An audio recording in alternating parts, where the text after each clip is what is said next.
بالله من الشيطان الرجيم بسم الله الرحمن الرحيم قولوا أعوذ بالملوث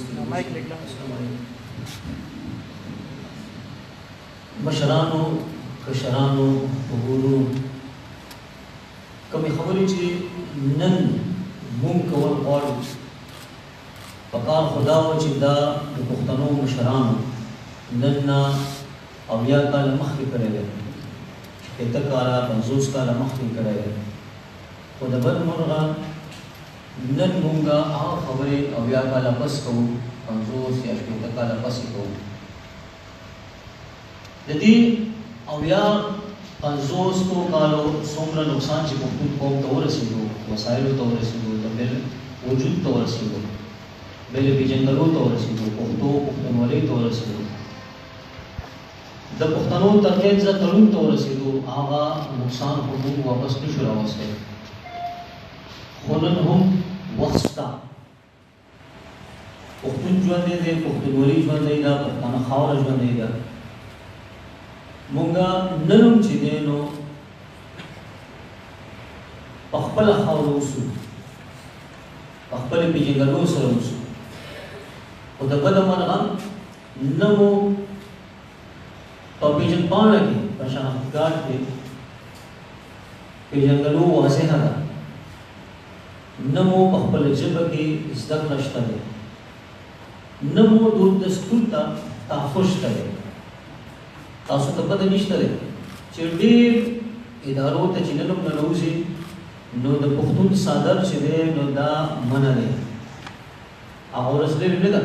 چې د پښتنو خویندو میندو پړونې به هم بیا منع وي نو زموږ دود دستور ته په خپله خاوره چې پناه نشته نو فکر کوئ چې بل به بیا بل ځای کې ورته چرته وي زموږ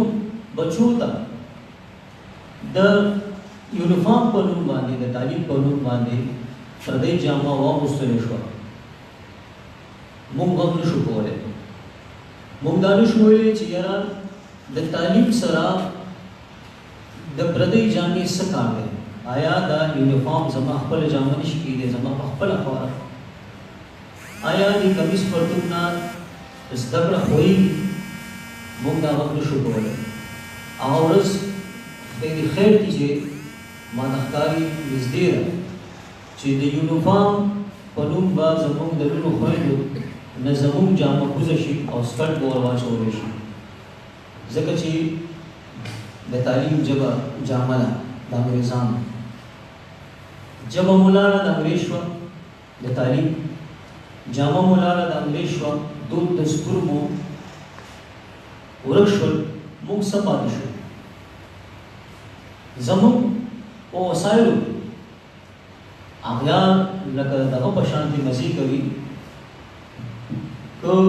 بجلي ده که اوبه دي که مدنیات دي خاوره زموږ ده مدنیات وسایل زموږ دي خو که تاسو وګورئ نو که کارخانې دي او که رڼاګانې دي